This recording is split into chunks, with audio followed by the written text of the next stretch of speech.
Olá, estudante de língua portuguesa da terceira série. Eu sou a professora Renata e estarei com você hoje nesta aula de língua portuguesa.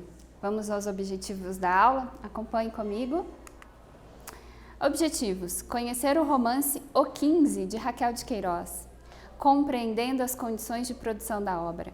Reconhecer alguns efeitos de sentido de algumas figuras de linguagem e da pontuação. Estudar algumas características do modernismo, aprender sobre variações linguísticas. Você conhece a primeira mulher a entrar para a importante Academia Brasileira de Letras? Já leu algum romance dela? E aí, será que você já ouviu falar sobre essa primeira mulher a entrar na Academia Brasileira de Letras? Vamos ver quem é? Raquel de Queiroz. Uma frase da Raquel de Queiroz para vocês. A gente nasce e morre só. E talvez por isso mesmo é que se precisa tanto de viver acompanhado. Ela foi professora, escritora, tradutora, jornalista, dramaturga. Começou a escrever aos 19 anos. Olha só, bem novinha, né? Uma adolescente ainda. Precursora do romance regionalista, foi a primeira mulher a ganhar o Prêmio Camões de Literatura e a primeira a entrar na Academia Brasileira de Letras. Uma mulher à frente do seu tempo. Prestem atenção nessa imagem que tem aqui. Essa imagem é a imagem de um selo. É um selo comemorativo e a gente tem no selo estampado o rosto da Raquel de Queiroz, uma homenagem a ela. O 15. Agora nós vamos ler e vai ser muito importante que você acompanhe essa leitura para entender, até conseguir realizar os exercícios, entender a sequência da aula e compreender um pouco desse romance a partir desses fragmentos que vamos ler. Então acompanhe comigo, por favor.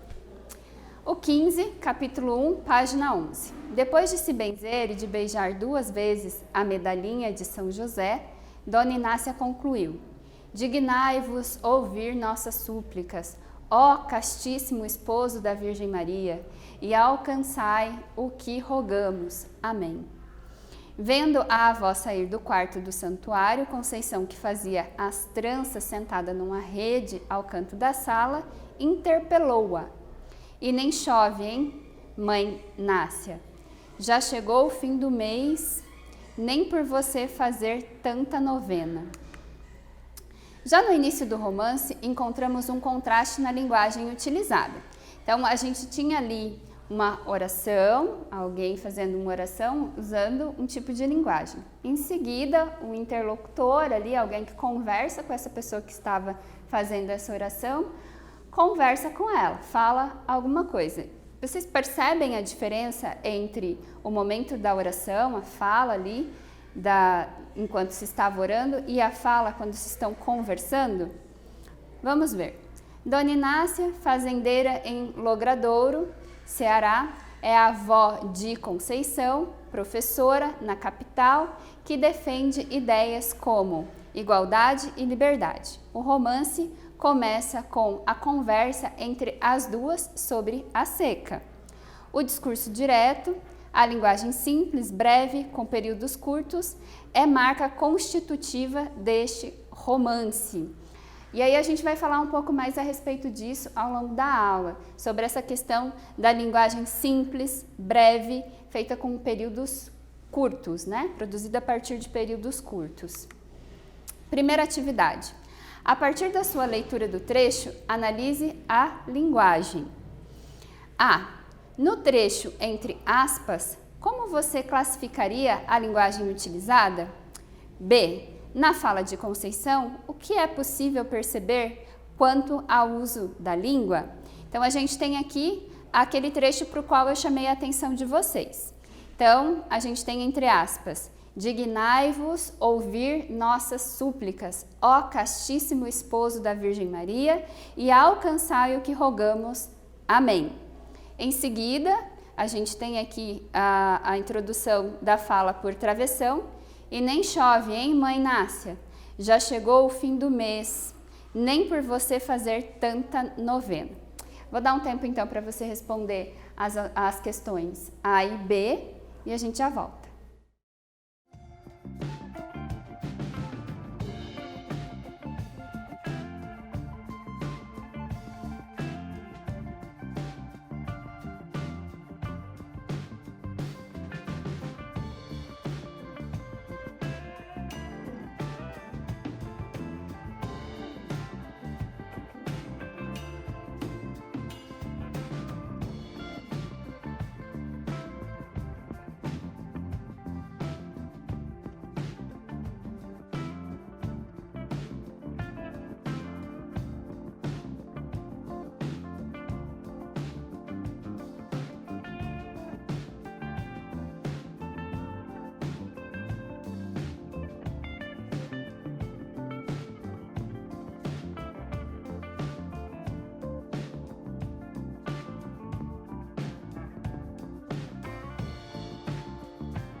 E então, conseguiu analisar ali a linguagem, a maneira como ela aparece em um trecho, como ela aparece em outro trecho, daquele fragmento que nós lemos? Vamos à resposta? O trecho marcado entre aspas é uma reza, por isso está numa linguagem formal com o uso de palavras como castíssimo, que não é recorrente na língua falada. Então, resposta agora da questão B. A fala da professora é informal, marcada pela abreviação carinhosa do nome da avó, Mãe Nácia, e pelo período coloquial no final da aula, nem por você. Vamos continuar a leitura. Capítulo 1, agora, página 12. Pegou no primeiro livro que a mão alcançou. Era uma velha história polaca, um romance de Sienkiewicz, contando casos de heroísmos, rebeliões e guerrilhas. Conceição o folheou devagar, relendo trechos conhecidos, cenas amorosas, duelos, episódios de campanha. Largou, tomou outros, um volume de versos, um romance francês de Coulevin. E, ao repô-lo na mesa, lastimou-se. Está muito pobre essa estante. Já sei quase tudo decorado. Atividade 2. Conceição era professora e leitora assídua de autores russos, franceses, dentre outros. Em sua fala, há uma figura de linguagem. Analise. A. Qual é a figura de linguagem? B. Qual o efeito de sentido produzido ao se usar essa figura de linguagem? Vamos retomar o trecho. E ao pô-lo na mesa, lastimava-se. Está muito pobre essa estante. Já sei quase tudo decorado. Vou dar um tempinho para você responder e já volto.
Então, já conseguiu responder? Espero que sim. Vamos ver então a alternativa não, né? Vamos ver qual é a resposta correta.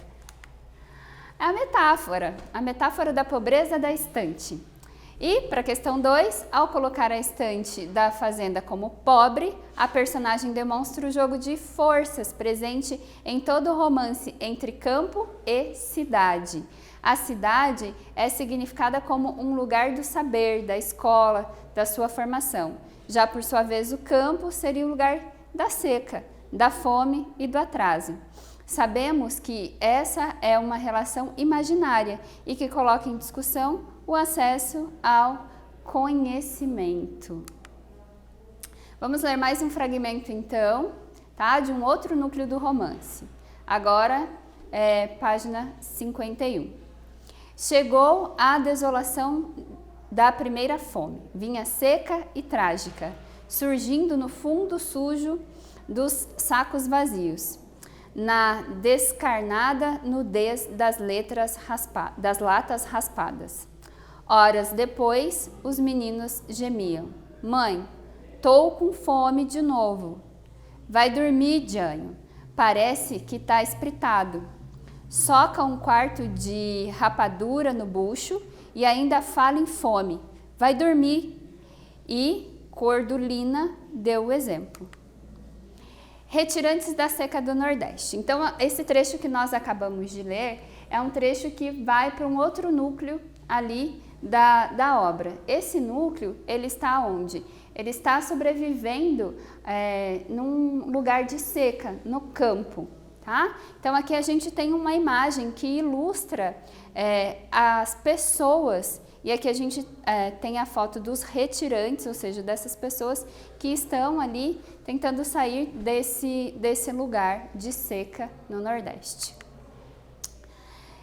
Solidariedade mesmo na dificuldade. Então, a gente vai ler aqui um trecho da obra que representa isso que é marcado ao longo da obra, essa questão da solidariedade. Chico Bento e Cordulina moram em Quixadá. Com 3 filhos e a seca intensificada, decidem ir a pé para a fortaleza. Na cena a seguir, dividem a pouca comida que tem com um grupo que comia uma vaca que morreu de mal dos chifres. Veja que mal dos chifres está entre aspas aqui, né? Porque o nome dessa doença, enfim, a gente coloca entre aspas, porque é uma maneira como encontraram para colocar ali, era como eles diziam, chamavam a doença. Não significa que o nome da doença exatamente, cientificamente, que provocar a morte da vaca, seja esse. Vamos ao trecho. Por isso não.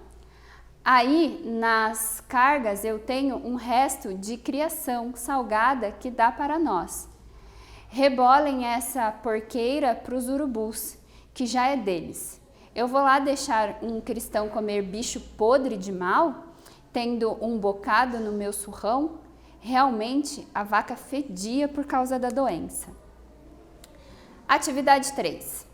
Vai dormir, Jânio. Parece que tá espritado, só com um quarto de rapadura no bucho e ainda fala em fome. Vai dormir.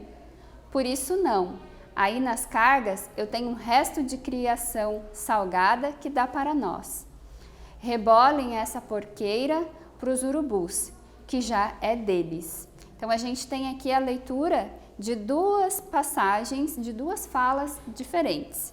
O que é possível perceber sobre a linguagem no registro das falas das personagens Cordulina e Chico Bento em relação ao 1. Registro de contexto. 2. Vocabulário. 3. Uso da pontuação. Você vai ter um tempo para responder e eu já volto.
E então, já respondeu? Vamos lá ver qual a resposta correta?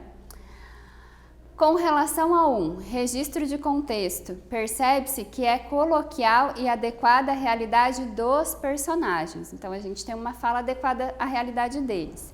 A escrita no romance corresponde ao como se fala. Em 2, vocabulário, percebe-se o uso de palavras como espritado, que vem de espírito, para se referir ao menino que não para de pedir comida. Já em 3, pontuação, o uso da exclamação ajuda a dar ênfase nas falas fortes. E aqui a gente tem um exemplo, então, do ponto de exclamação, para você se lembrar. O narrador e o foco narrativo. Então, vamos ver aí, então, essa questão do narrador e do foco. O narrador de O 15 é um narrador em terceira pessoa e onisciente. Isso é claro. Mas e o foco da narrativa? Sobre o que ou quem ele recai? O foco da narrativa, o ponto de vista, é o da personagem Conceição. O conflito gerador de toda a história se abre na contraposição da professora com as posições de sua avó. Preste atenção, contraposição da professora com as posições de sua avó. Em diversos momentos, a mulher independente se sobrepõe às ideias que se tem sobre sua postura no período. Então, ela é uma mulher à frente do seu tempo, ali na narrativa. De novo, Conceição, agora vamos ler um trecho da página 77. Conceição estava na escola. Saía de casa às 10 horas e findava a aula às 2. Na escola, ia para o campo de concentração, auxiliar na entrega dos socorros. E só chegava de tardinha, fatigada, com os olhos doloridos de tanta miséria vista, contando cenas tristes que também empanavam de água os óculos da avó. O 15 é um romance modernista regionalista da geração de 30 e refere-se à seca de 1915, considerada uma das piores da história do Brasil, castigando a população nordestina até o final dos anos de 1930, apesar de alguns períodos intercalados com pouca chuva. Então, a gente vê aqui na imagem um retrato da terra, do solo, depois de muito tempo sem chover. Então, o solo ele fica infértil. Campos de flagelados da seca. Vamos ver um pouco sobre, então, isso que o livro apresenta para a gente. Milhares de pessoas migravam para fugir da seca no interior, no Ceará. Estado retratado na obra. Criou-se um campo de concentração para os flagelados da seca. E as personagens do romance vão para o campo chamado Alagadiço. Havia outros campos e aproximadamente 150 pessoas morriam por dia de fome e outras misérias. É um campo de concentração porque era onde as pessoas paravam ali e se concentravam e recebiam ajuda também, como a história conta no caso da nossa professora aqui. Atividade 4, acompanhe. 1. Abre aspas, auxiliar na entrega dos socorros, fecha aspas. Vamos falar aqui sobre as aspas. 2. Os olhos doloridos de tanta miséria vistas, fecha aspas. 3. Abre aspas de novo, cenas tristes, empanavam de água os óculos da avó. São todos fragmentos que a gente já leu anteriormente no texto, por isso que eles estão marcados aqui entre aspas. Releia os trechos acima e responda. A gente já fez essa releitura. A. Qual o sentido de cada trecho? B. Você consegue identificar alguma figura de linguagem no trecho lido? Então, você vai ler novamente para poder responder, então, a questão A e a questão B e eu já volto.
E então, vamos à resposta correta? Qual o sentido de cada trecho? Você consegue identificar alguma figura de linguagem no trecho lido? 1. Auxiliar as pessoas com a entrega dos itens que prestavam socorro. 2. Os olhos simbolizam o cansaço de ver a pobreza. 3. O que a neta contava fazia a avó chorar. A gente tem uma metáfora. Olhos doloridos e cenas tristes empanavam. E metonímia, entrega dos socorros. Então, na verdade, são a entrega das coisas que iam auxiliar, que iam ajudar essas pessoas. E vem a chuva, páginas 151 e 157. Insetos em cor de folha, esperança, saltavam sobre a rama. E tudo era verde, e até no céu periquitos verdes esvoaçavam gritando. O borralho cinzento do verão vestira-se todo de esperança. Recordou seus cuidados infinitos, sua dedicação, seu carinho, e consolada murmurou: afinal, também posso dizer que criei um filho. Olha aqui o bichinho verde, né, que a gente chama de louva-a-Deus. E algumas pessoas chamam de esperança. A palavra esperança está marcada no texto, está marcando no texto o nome do inseto, o louva-a-Deus, que também é conhecido como esperança. E também o sentimento que a chegada da chuva pode trazer, uma esperança verde entre o cinza da seca e da fome. O destaque marca o acontecimento importante, a polissemia da palavra. Insetos em cor de folha, esperança, saltavam sobre a rama. Então, quando chove, aquele solo castigado pela seca passa então a ficar verde, né? Tudo brota. Sugestão de atividade. Verifique no seu bairro quais as consequências da falta de água e construa uma narrativa onde os moradores sejam personagens e a falta de água traga consequências e desafios a serem enfrentados coletivamente. Dê um título chamativo ao seu texto e um final que traga uma solução para o problema. Não se esqueça que a construção dessa narrativa poderá ser continuada. Raquel de Queiroz, então, temos a imagem dela aqui. Nós hoje fizemos a leitura de fragmentos de O 15, mas ela também é escritora de Memorial de Maria Moura, que já foi para a TV. Sugestões de leitura, então, O 15, Memorial de Maria Moura, Mucuripe. E vamos retomar aqui o que nós vimos na aula de hoje. Lemos um fragmento de romance modernista, reconhecemos textualmente uma das características do projeto estético do modernismo, descobrimos que a língua padrão é uma convenção, compreendemos o uso da linguagem e suas variações que aparecem nos romances e analisamos o uso de algumas figuras de linguagem e da pontuação no texto. Ficamos por aqui, até breve!